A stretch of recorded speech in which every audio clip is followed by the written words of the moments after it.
Pueden tomar asiento, familia. Qué bueno que están aquí esta mañana. Para aquellos que nos visitan por primera ocasión, ¿verdad? Sean bienvenidos. Nos alegra mucho que esté con nosotros esta mañana aquí. Y mire que estamos en el penúltimo mensaje de esta serie que comenzamos ya hace 3 domingos atrás, ¿verdad? Que es titulada Descubriendo a Dios. En esta serie el enfoque ha sido, ¿verdad?, de explorar quién es Dios, quién es usted y quién es la iglesia desde el punto de vista bíblico. Y eso es parte que hemos empezado a explorar, ¿verdad?, para poder entonces informar las quizás aberraciones o las variaciones que tenemos de Dios sobre nosotros mismos o sobre la iglesia, que no necesariamente son bíblicas. Y el propósito de ello es de poder reformar nuestro pensamiento conforme a la palabra de Dios. Gracias a todos ustedes que ya están enviando sus preguntas. Al final de la próxima serie, ¿verdad? Tendremos un panel, ¿verdad?, donde estaremos compartiendo las preguntas que nos han enviado a través de las redes sociales o por correo electrónico, ¿verdad? O lo pueden hacer por las redes sociales también utilizando el hashtag Descubriendo a Dios, ¿verdad? Y bueno, hoy nos toca explorar esa cuarta pregunta de quién es uno. ¿Quién soy yo? Ya hemos visto, ¿verdad?, el primer mensaje, quién es Dios, refiriéndose al Dios el Padre. El segundo, nos enfocamos, ¿verdad?, de quién es Jesús. Y la semana pasada nos enfocamos de quién es el Espíritu Santo. Y hoy, consecuentemente, nos estaremos enfocando en quién es usted, quién soy yo.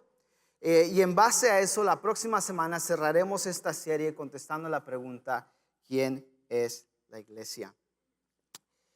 Antes de comenzar, me gustaría que tomemos un tiempo para pedirle a Dios que nos ayude y sea nuestro maestro esta mañana en las Escrituras. Y les pido a aquellos que están sentados en las orillas que si pueden acercarse, están muy lejos, vénganse para acá, acérquense más para acá, hay espacio, miren, todavía aquí al frente. Vamos a orar. Padre Celestial, esta semana nos reunimos como tu pueblo para adorarte a través de cánticos. Ahora te adoramos a través del abrir tus escrituras para escuchar tu voz. Así que por favor, abre nuestros ojos para que veamos las verdaderas maravillas que hay en tus enseñanzas. Enséñanos mientras meditamos en quiénes somos nosotros y para qué nos creaste. Creador de todo, tú nos creaste varón y hembra. Nos hiciste a tu imagen para conocerte, amarte, vivir contigo y glorificarte. Y es correcto que solo nosotros, quienes fuimos creados por ti, ahora vivamos para tu gloria. Ayúdanos a no perder de vista que nosotros y todo ser humano que hiciste son creados a tu imagen. Nunca nos dejes dudar de esto acerca de otro hombre o mujer, porque el hacerlo te niega a ti la gloria que es debida a tu nombre. Tu semejanza vislumbrada en nosotros testifica que te pertenecemos a ti, cuerpo y alma. Te pedimos esto en el nombre de tu Hijo Jesús, nuestro Salvador, en quien descansa nuestra esperanza eterna y a través de tu Espíritu Santo. Y el pueblo de Dios dice, amén y amén. ¿Qué? $640 por una camisa blanca? No lo podía creer. Mire, yo recuerdo la primera ocasión que visité a la familia de mi esposa en California hace unos años. Y en ese viaje fuimos a descubrir y a caminar en un centro comercial llamado Malibu Country Mart. No sé si lo ha escuchado, es famoso, ha salido en varias películas. Varias celebridades van ahí a comprar desde cosméticos hasta un café, hasta ropa de diseñador. El centro comercial está compuesto de alrededor de 65 boutiques y galerías y restaurantes, ¿verdad? Y es un lugar típico frecuentado de las celebridades, ¿verdad? Pero también la gente local ahí de Malibu va también a visitar ese centro comercial, ¿verdad? Y ahí va a encontrar todo tipo, desde juguetes hasta ropa de diseñadores famosos, joyas exclusivas, etcétera, etcétera. Y al estar caminando y viendo ahí, ¿verdad?, entramos a una tienda departamental muy específica.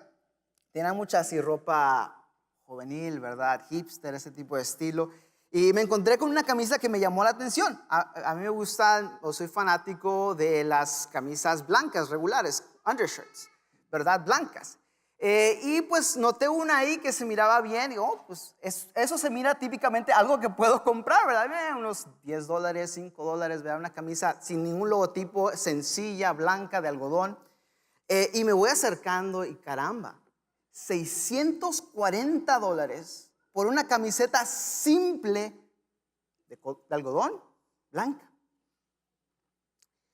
Yo me pregunté, seguramente alguien cometió un error al etiquetar esta camisa. ¿Cómo puede ser que una camisa de este tipo pueda valer $640? Y me acerqué, tomé otra camisa entonces para verificar eso. Quizás es la única en medio del montón que están mal etiquetadas. Así que tomé otra camisa del perchero solo para encontrar que el mismo precio estaba marcado en la etiqueta. Aún incrédulo, yo me le acerqué a un vendedor solo para preguntar, a ver, quizás alguien se le pasó la pistolita, ¿verdad? Y marcó todas ahí solo por irse a su casa. Y para mi sorpresa, después de preguntar al vendedor, él me dijo el precio exorbitante de $640. Y me afirmó, de hecho, el vendedor me dijo, es correcto. Y de hecho, esta es una oferta especial. Ok, caramba, ¿cuánto costaría esta camisa en precio regular? Yo me pregunté entonces, ¿qué puede ser tan especial acerca de esta camisa, de esta playera, para justificar tal precio de $640? Yo me pensé en mí mismo, teológicamente, voy a ser sanado de alguna enfermedad, ¿verdad? Porque fue hecho por un buen diseñador, o obtendré un superpoder o algo así si me la pongo. No. El vendedor, haciendo su labor, me dijo, ¿verdad? Hey, esta camisa fue hecha por un buen diseñador. Fue allí cuando me di cuenta algo clave, que el nombre del diseñador en esa camisa es el que añade el valor a esa camisa. Aunque esa camisa es simple, pero el simple hecho que ese diseñador famoso, quién sabe quién era, yo no lo conozco, pero el simple hecho que su nombre está en la etiqueta detrás de esa camisa le justifica el precio a tal artículo de prenda a que sea $640. Cuando puedo ir a Walmart o TJ Maxx o lo que sea y me la compro por $5. El punto es ese, clave, ¿verdad? Que el nombre del diseñador en esa camisa es el que añade valor de ello. Mire, esta mañana al explorar quién es usted y quién soy yo, vamos a encontrar que todo ser humano tiene un valor por el simple hecho del nombre del diseñador que está escrito en él. Es decir, Dios como creador. Pero muchos aún no saben de su diseñador. Se han preguntado las siguientes preguntas: ¿de dónde venimos? ¿Quiénes somos? ¿Por qué fuimos creados? ¿Cuál es nuestro destino? ¿Cuál es nuestra condición? ¿Dónde encontramos el significado y valor de esta vida? La mayoría de la gente, mire, busca la respuesta a estas preguntas a través de la filosofía, la religión, la historia, la experiencia, la tradición, la ciencia. Y podemos ir mucho más a fondo.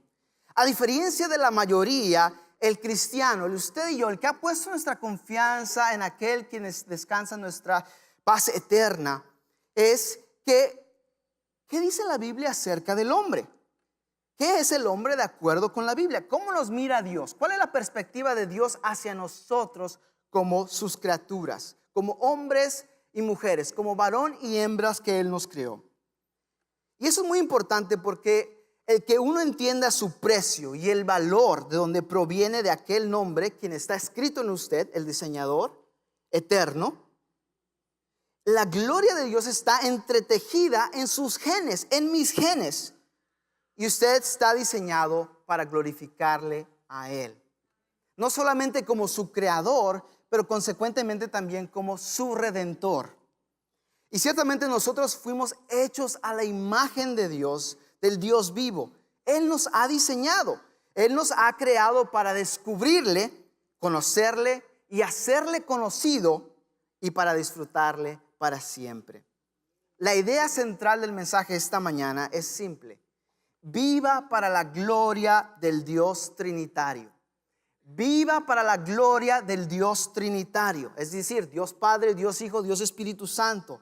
¿Cómo? Reflejando quién es usted como hechura o criatura de Dios al caminar una vida de buenas obras aquí y ahora para hacerle conocido a toda persona.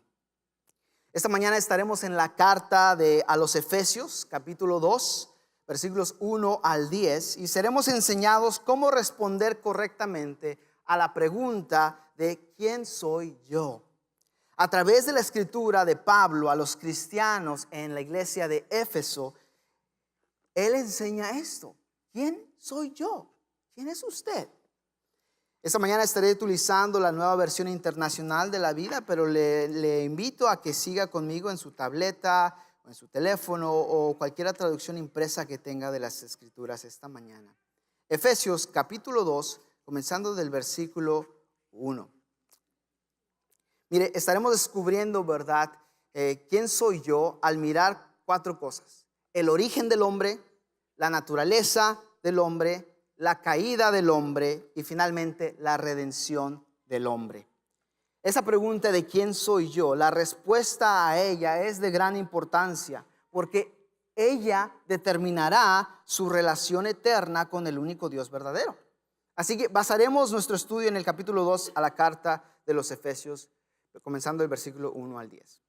Mire, comencemos ahí leyendo el texto. Dice así la escritura: en otro tiempo ustedes estaban muertos en sus transgresiones y pecados, en los cuales andaban conforme a los poderes de este mundo.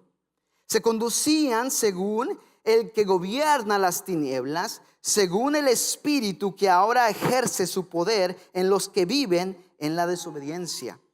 En este tiempo también todos nosotros vivíamos como ellos, impulsados por nuestros deseos pecaminosos, siguiendo nuestra propia voluntad y nuestros propósitos como los demás. Éramos por naturaleza objeto de la ira de Dios.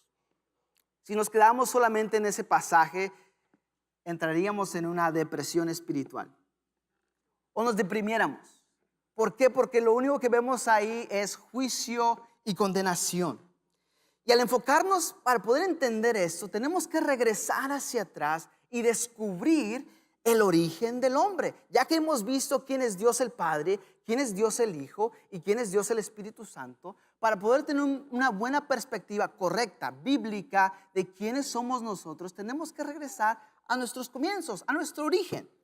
Y respecto al origen del hombre, todas las personas sostienen uno de los 2 puntos de vista básicos existentes. El primero es el punto de vista ateísta, es decir, que no atribuye su creación o su origen a Dios. Puede ser a través de la evolución, puede ser a través de la causalidad que sucedió de la nada y suerte, ¿verdad? Después de miles y miles y miles y miles de años. Y la segunda opción que existe es el punto de vista teísta, que es decir, que atribuye el origen de todo y del hombre a la intervención creativa, diseñadora de Dios. En la perspectiva ateísta, básicamente presenta, ¿verdad?, esta franca oposición a la Biblia y descansa básicamente en 2 argumentos claves. El primero, que no existe Dios, no existe un Dios personal. Por eso es muy importante cuando vimos quién es Dios, que Él es personal. Porque no está involucrado, por lo tanto no existe un creador personal, sobrenatural, y consecuentemente, ¿verdad?, que la vida puede ser explicada por la mente del hombre a través de los datos científicos, etcétera, etcétera.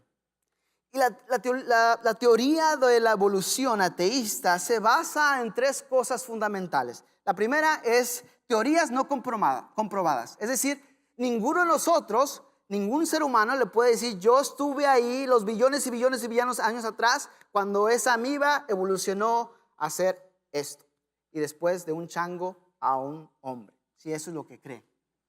Ninguno está ahí. Todos tienen que creer que eso sucedió billones y billones de años atrás. Por la fe tienen que aceptar eso y dejarlo hacia la probabilidad y el azar. Y el objeto de fe se convierte en el hombre y la ciencia y no en Dios. Es obvio que la evolución ateísta contradice directamente al relato del primer libro de la Biblia, Génesis, que nos relata el origen del hombre y de todo. Y lo importante aquí notar es que se requiere más fe para creer en la evolución que en la creación, porque no hay ningún hecho que apoye esa teoría. Es simplemente decir, hey, tenemos aquí unas cuantas piedras, están viejísimas, y por causa que estas piedras están viejísimas, Dios no existe. Y nosotros venimos de bla, bla, bla. Ahora, cambiando de perspectiva, la perspectiva ateísta, ¿verdad? Típicamente se centra en la creación. Esta es la perspectiva principal del lado teísta. Y se basa en el relato bíblico, en Génesis 1, donde asume que Dios existe y Dios de la nada, por el poder de su boca, creó. Es por eso que comienza Génesis 1:1. En el principio creó Dios los cielos y la tierra. Y esto está basado en el origen del hombre también y debe de ser creído por fe. Recuerden, para Dios es imposible agradar a Dios sin fe. Y el origen del hombre debe ser creído por fe.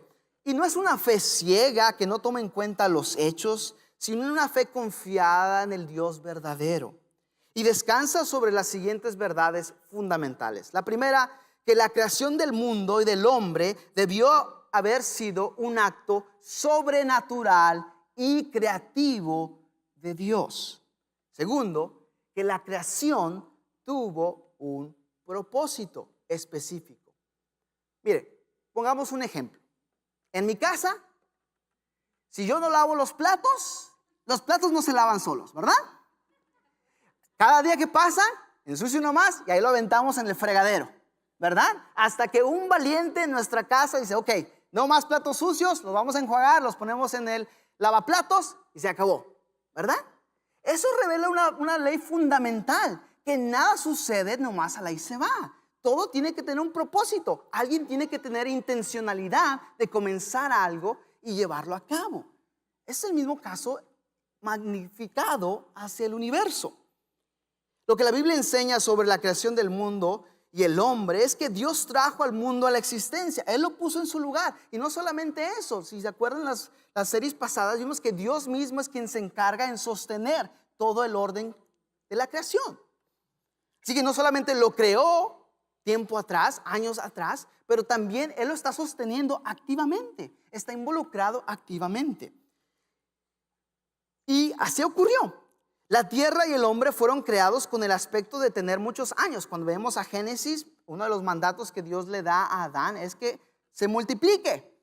Eso implica que Adán no era un bebé tan precioso, pero que necesitaba ser atendido. No, Adán y Eva fueron creados ya maduros, con la capacidad de procrear. Esa es la deducción que hace el texto al observarlo bien. Lo mismo fueron los árboles, fueron creados maduros. ¿Por qué? Porque se multiplicaron, dieron fruto. Adán, se cree, los teólogos eruditos, se cree, ¿verdad?, que Adán tenía alrededor de unos 20 años cuando fue creado, en el instante que Dios lo hizo.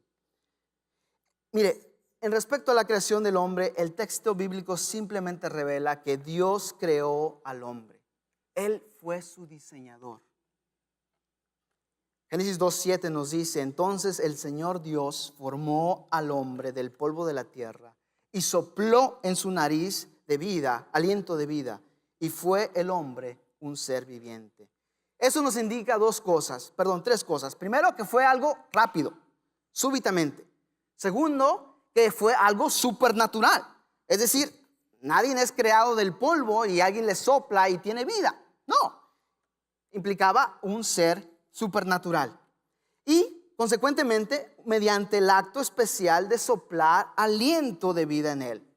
En otras palabras, solo vida puede producir vida. Alguien que está muerto, alguien que no tiene ninguna capacidad, puede producir algo muerto. Solo vida puede producir vida. Y sabemos que Dios es el mero centro de vida. Él es la fuente de vida. El testimonio adicional que la Escritura presenta, ¿verdad?, es que Adán y Eva fueron personas reales, individuales. Y la creación del hombre no fue accidental, sino con un propósito. Dios les dio una tarea específica. Les dijo, multiplíquense, llenen la tierra, enseñoréense, administren la creación y representen mi imagen. Es decir, Dios les dio un propósito específico. No los dejó ahí en el jardín del Edén. Hey, ahí nos vemos. No. Mientras tanto el texto nos dice, ¿verdad?, que Dios estaba activo en esa relación. La escritura nos dice en Génesis que Él se paseaba por el jardín, conversaba, tenía comunión con el hombre. Así que Dios creó al hombre porque la pregunta natural es, ¿para qué entonces Dios creó al hombre? Bueno, Dios lo creó al hombre para que tuviera comunión con Él, para que Él se enseñorease sobre la tierra o administrara la tierra, para que realizara también el trabajo que la tierra requería. Consecuentemente, para que adorara a Dios, para glorificar a Dios conforme a su imagen y a su semejanza. Así que el hombre fue creado a la imagen de Dios. ¿Y qué significa esto? Que fuimos creados a la imagen de Dios. Eso no significa que Dios tenga un cuerpo físico como usted y yo, o que Dios sea un humano como usted y yo. Ya vimos eso atrás en las series pasadas. No, porque Dios es espíritu.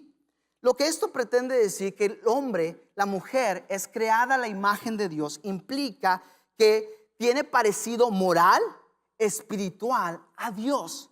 No Dios a nosotros, sino nosotros a Dios. De manera que el hombre, al haber sido creado por Dios, refleja en cierta manera la persona o la personalidad de Dios. Varias ideas claves están incluidas en este concepto de la imagen de Dios. Lo siguiente, déjenme leer algunas. El hombre es esencialmente un ser espiritual que habita en un cuerpo físico.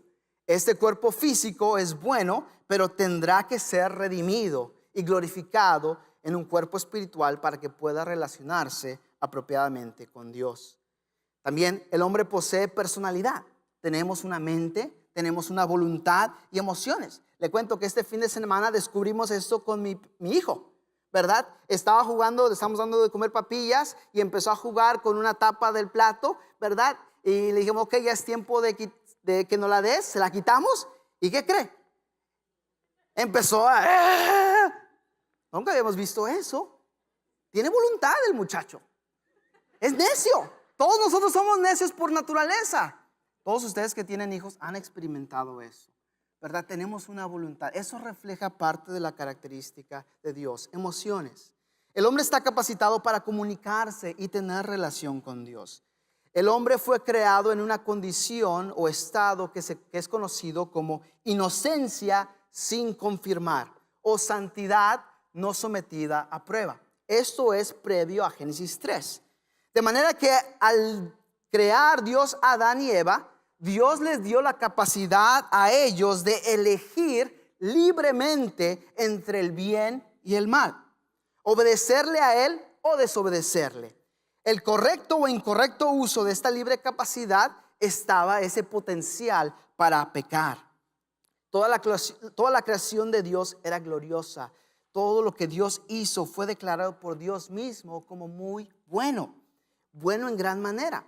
El problema no fue la creación, sino el problema real fue que el hombre eligió desobedecer a Dios al haber pecado.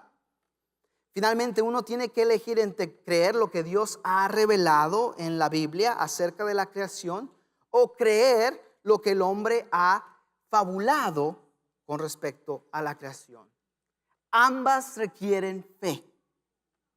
Está en usted en decidir, así como Adán y Eva, ¿cuál de las dos decisiones demanda más fe? ¿Cuál de las dos opciones es verídica o no? ¿Le crea la palabra de Dios o le crea la palabra de alguien más o su misma palabra? Segundo, la naturaleza del hombre. Ya que vimos entonces el origen del hombre, vamos a ver rápidamente la naturaleza del hombre. Mire, aun cuando el hombre forma una unidad, la Biblia habla y divide al hablar al hombre en dos conceptos: el aspecto material, lo físico, y el aspecto inmaterial, lo espiritual. Y en un sentido más amplio, la escritura menciona que la parte inmaterial del hombre se puede incluso subdividir en tres o en dos aspectos, y la segunda en otra más: el alma y el espíritu. Y eso nos lleva a esta tricomposición del hombre o trinidad del hombre, la trinidad en el hombre. Es decir, que la Escritura ve al hombre con tres aspectos que está compuesto: el cuerpo, siendo la carcacha; el segundo, el alma; y el espíritu. Y esas tres conforman quién es usted y quién soy yo. Para nuestro propósito nos referiremos a esos tres aspectos en los siguientes términos: espíritu, refiriéndose al principio vital que hace que uno viva, es decir, la motivación, la energía, la fuerza. El alma, siendo la esfera de la personalidad. ¿Quién es usted como persona? Su temperamento, lo que le gusta hacer, lo que le agrada. Ese aspecto de la esfera de la mente, la voluntad y emociones.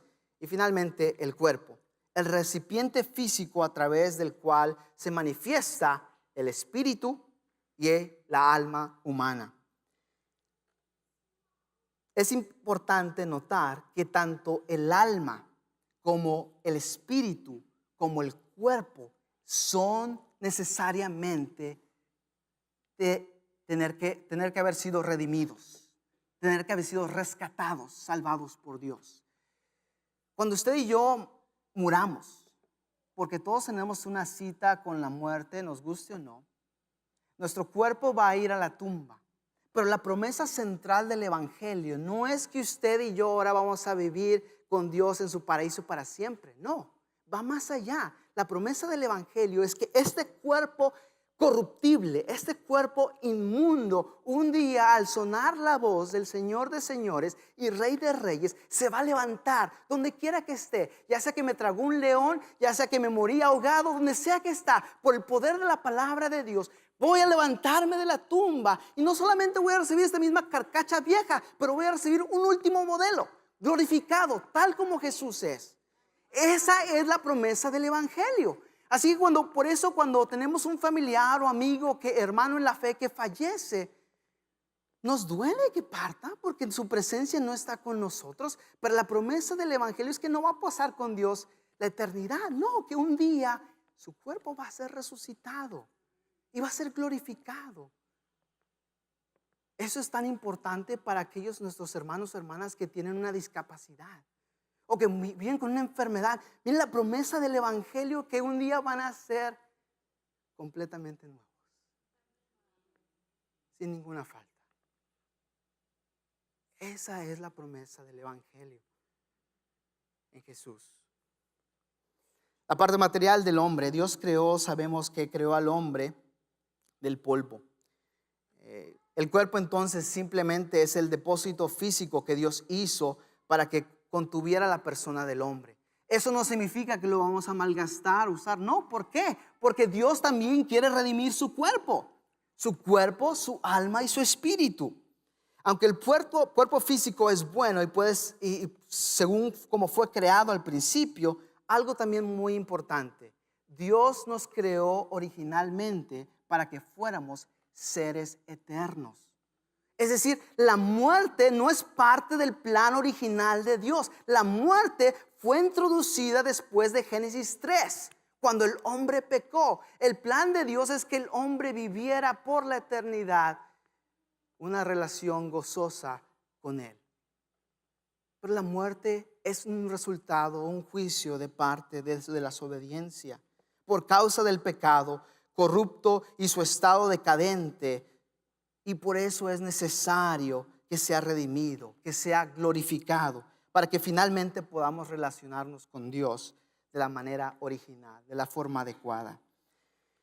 En el cuerpo de los creyentes también es importante notar que nuestro cuerpo será glorificado. Cuando Él regrese, sabemos que estamos en una etapa de que el juicio ha sido demorado, pero cuando el Rey regrese y tome su lugar, tome la herencia de las naciones físicamente aquí en la tierra, Él va a redimir. Y parte de esta redención, ¿verdad?, es que los que hayan puesto su confianza en Él serán tal como Él es, con un cuerpo que jamás vea la muerte también, y que sea libre del pecado. Por otro lado, el cuerpo de los incrédulos, de los que no creen en Dios, también va a ser resucitado. También van a cumplir el propósito original de vivir eternamente.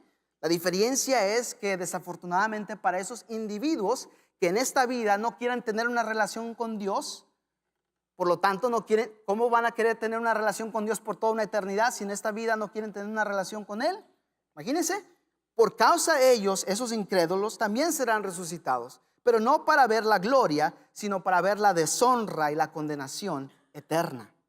Este es el último estado del cuerpo humano, ser más espiritual que incluso físico. Eso nos lleva a la parte inmaterial del hombre. Es difícil distinguir entre el alma humana y el espíritu humano, aunque la palabra de Dios nos ayuda a discernir esta diferencia, pero en realidad lo único que podemos hacer es describirla. Porque el espíritu es el principio vital que lo hace a uno estar vivo. La muerte física es simplemente la separación del espíritu y del cuerpo. La Biblia nos enseña que el espíritu del hombre es inmortal. Y es por eso que también es necesario ser redimido y de ser dado un nuevo espíritu de la misma esencia de Dios. En el momento de la salvación, el creyente recibe este nuevo espíritu y al mismo tiempo el Espíritu Santo viene a habitar en él. El espíritu viejo es reemplazado por el espíritu nuevo y el Espíritu Santo imparte vida eterna a ese nuevo creyente. Aunque ese espíritu viejo, del viejo hombre, sigue ahí, coleando, como dicen por ahí, hasta el día de la revelación de Jesucristo. El alma, consecuentemente, es la totalidad de la persona. Incluye mis decisiones, mis preferencias, mis emociones, mi voluntad. Eso es lo que es el alma. El alma expresa esa totalidad de la persona, de quién soy yo, ¿verdad? Y en el momento de la salvación, el alma humana es hecha perfecta en el sentido posicional. ¿Qué significa eso? Dios nos mira de antemano en Cristo como santos.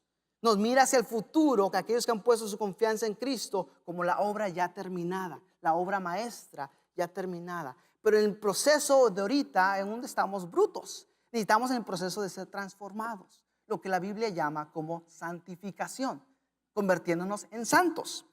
Pero en el sentido posicional, ya somos perfectos en Cristo. ¿Por qué? Porque Cristo ya cumplió la obra necesaria para que eso fuera una realidad.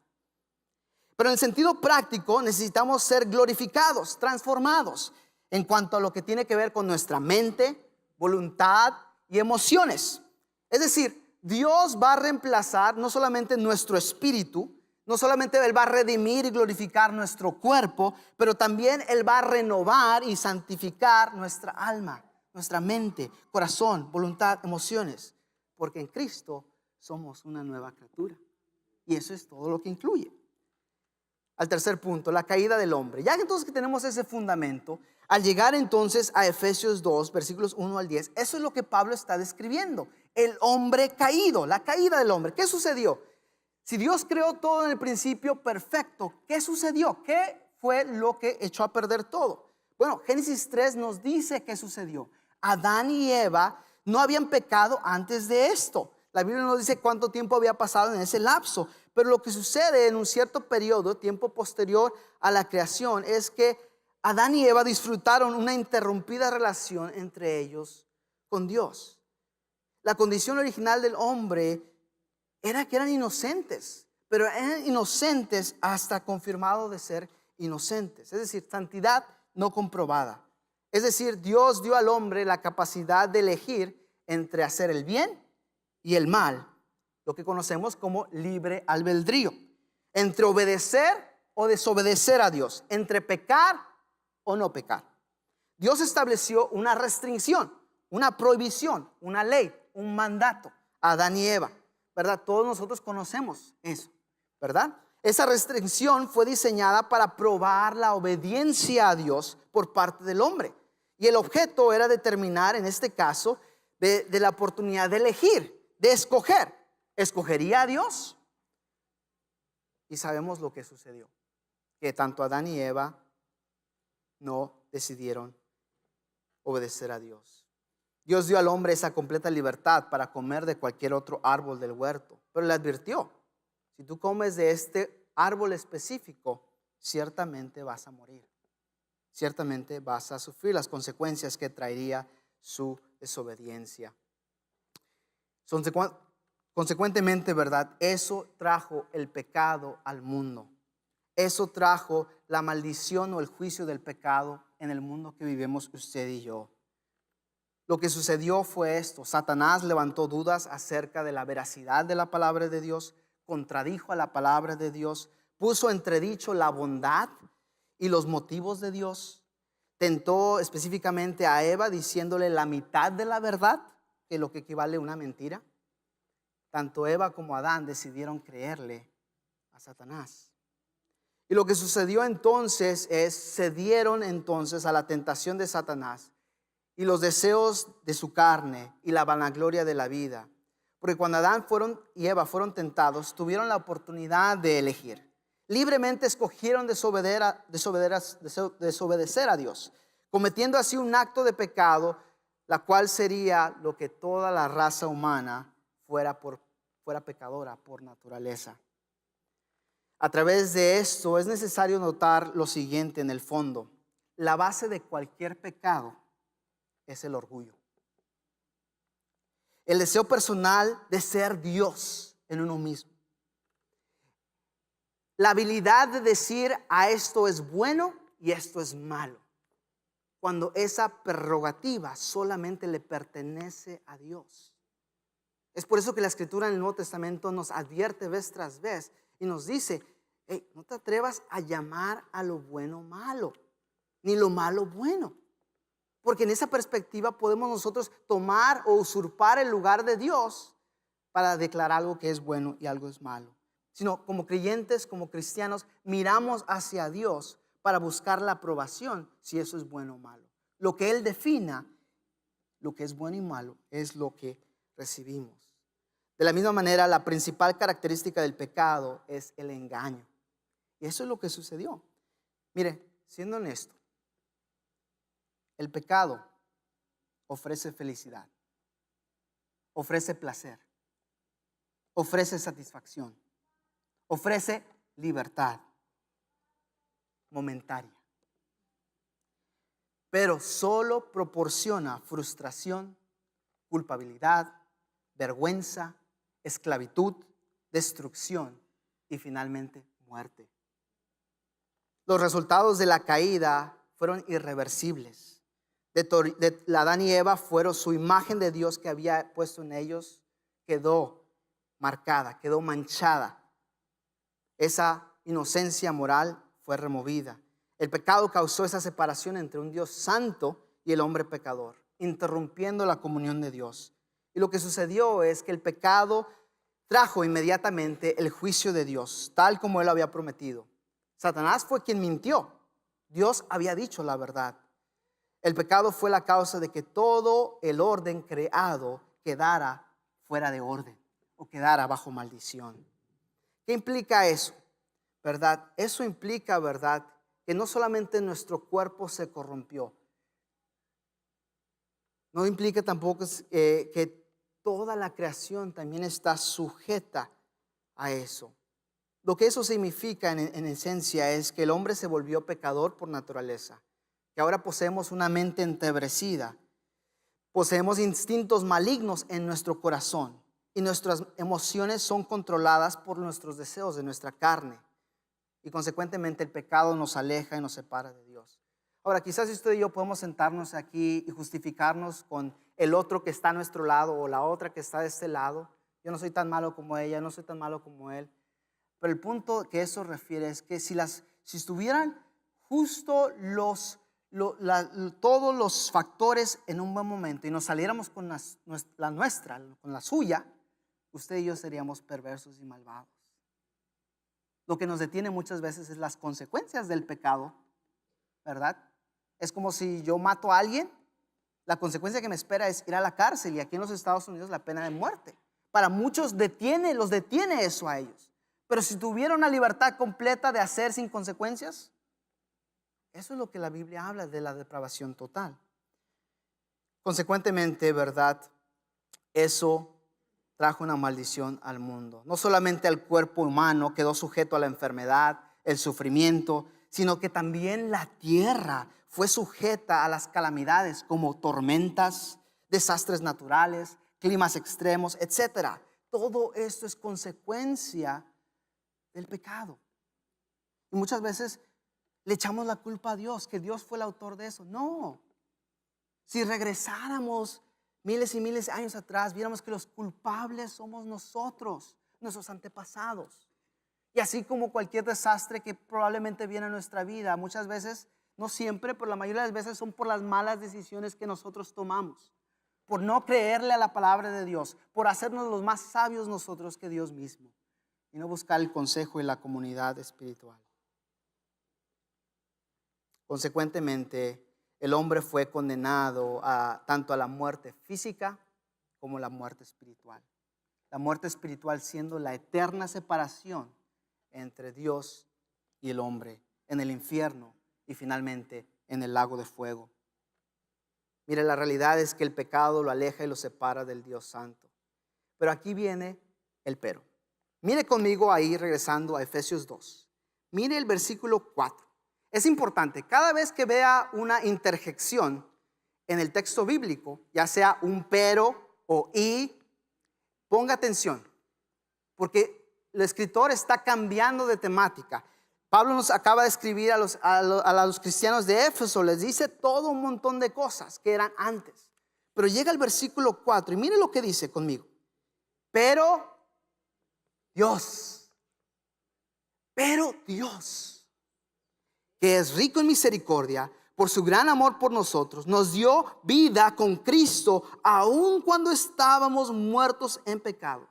Es decir, la fuente de vida dio vida mientras estábamos muertos en nuestros delitos y pecados. Continúa el texto ahí diciendo, por gracia ustedes han sido salvados, y en unión con Cristo Jesús, Dios nos resucitó y nos hizo sentar con Él en las regiones celestiales para mostrar en los tiempos venideros la incomparable riqueza de su gracia, que por su bondad derramó sobre nosotros en Cristo Jesús. Porque por gracia ustedes han sido salvados mediante la fe. Esto no procede de ustedes, sino que es el regalo de Dios. No por obras para que nadie se jacte o se gloríe, porque somos hechura de Dios, creados en Cristo Jesús para buenas obras, las cuales Dios dispuso de antemano a fin de que las pongamos en práctica.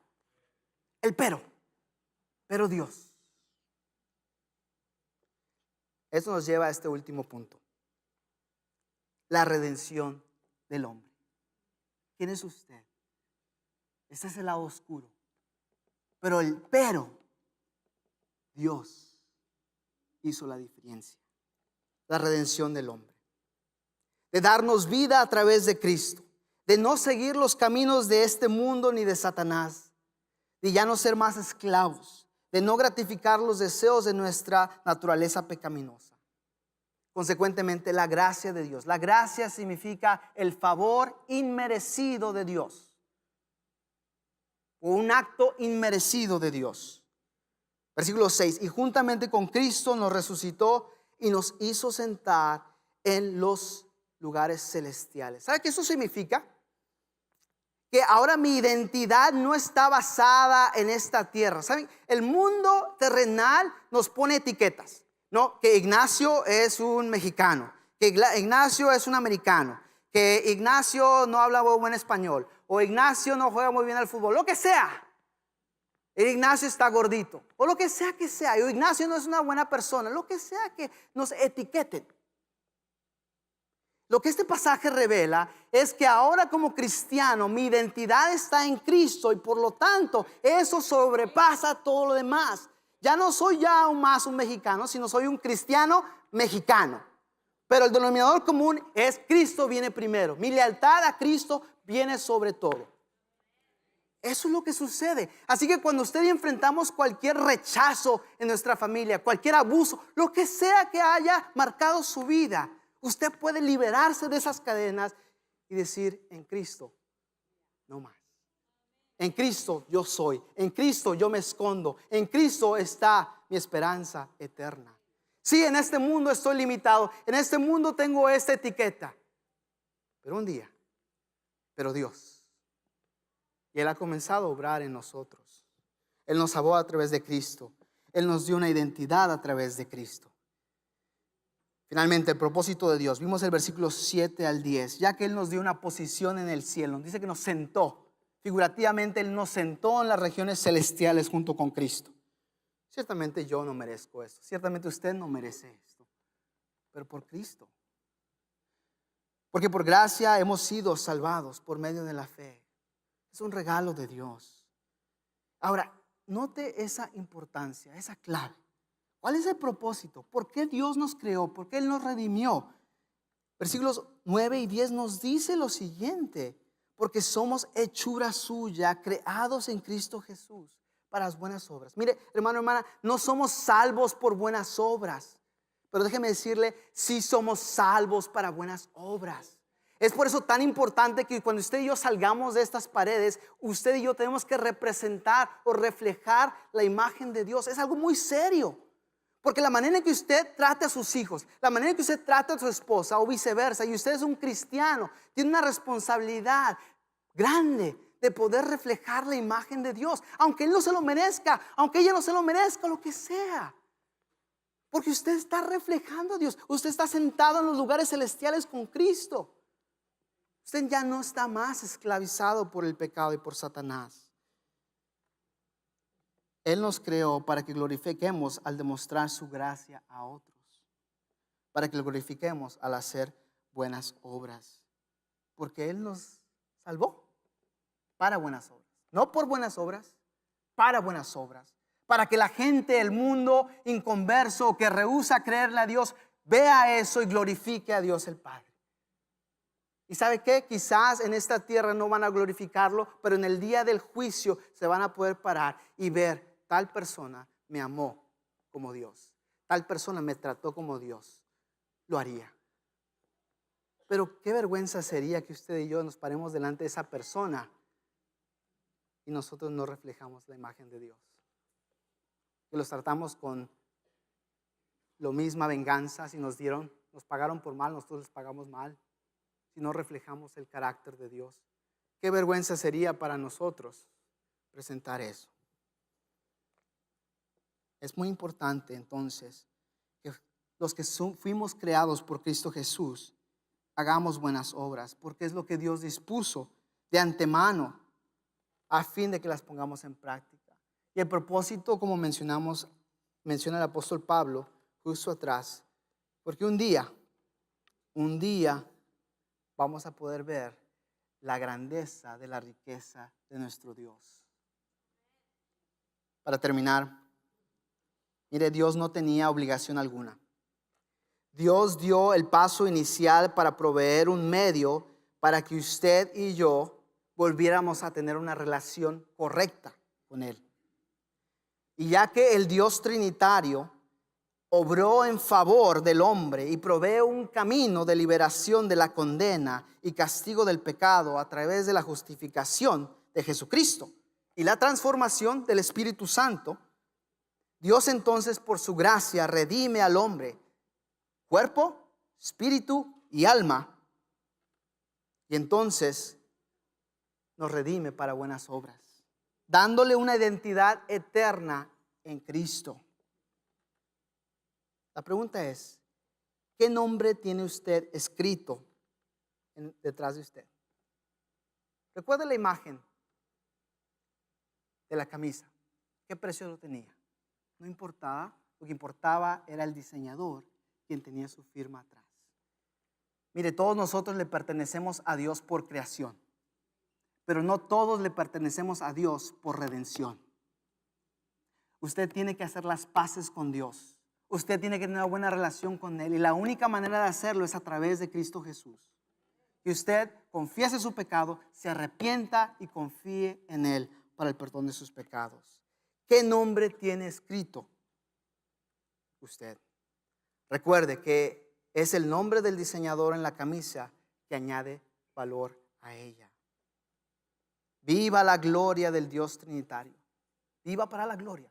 Todo lo que haga, aunque tome un vaso de agua, aunque le haga de cenar a mi esposa, aunque vaya a llevar al niño al colegio, ¿verdad? O haga esto, hágalo para la gloria de Dios. Eso es lo que el texto nos está diciendo. Hágalo para la gloria de Dios. refleje quién es usted como hechura de Dios al caminar una vida de buenas obras aquí y ahora. Sabe que mañana en la eternidad ya va a ser muy tarde. La cuestión es aquí y ahora, para hacerle conocido a Dios a toda persona. Termino con las siguientes palabras del teólogo J.C. Ryle. Y dice lo siguiente, muy impactante. La gloria de Dios es la primera cosa que los hijos de Dios deberían desear. Es el objeto de una de las oraciones de nuestro Señor en Juan 12:28. Padre, glorifica tu nombre. Ese es el propósito por el cual el mundo fue creado. Ese es el fin por el cual los santos son llamados y convertidos.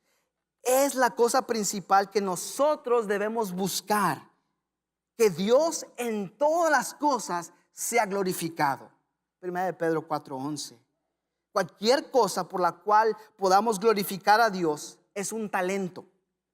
Nuestros dones, nuestra influencia, nuestro dinero, nuestro conocimiento, nuestra salud, nuestras fuerzas, nuestro tiempo, nuestros sentidos, nuestra razón, nuestro intelecto, nuestra memoria, nuestros afectos, nuestros privilegios como miembros de la iglesia de Cristo, nuestras ventajas como poseedores de la Biblia, todo son talentos. ¿De dónde provienen todas estas cosas? ¿Qué mano se las regaló? ¿Qué mano se las otorgó a usted y a mí? ¿Por qué somos lo que somos? ¿Por qué no somos gusanos que se arrastran en la tierra? Solo hay una respuesta a estas preguntas. Todo lo que tenemos es un préstamo de Dios. Nosotros somos los mayordomos de Dios. Nosotros somos los deudores de Dios. Deje que este pensamiento se hunda profundamente en sus corazones esta mañana. Creador de todo, tú nos creaste, varón y hembra, hechos a tu imagen para conocerte, amarte y vivir contigo y glorificarte. Y es correcto que nosotros, quienes fuimos creados por ti, ahora vivamos para tu gloria. Ayúdanos a no perder de vista que nosotros y cada ser humano que has hecho fuimos creados a tu imagen. Nunca nos dejes dudar de esto acerca de nosotros mismos.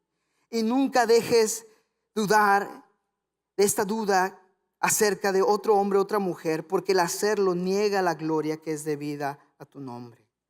Tu semejanza vislumbrada en nosotros testifica que te pertenecemos a ti, cuerpo y alma.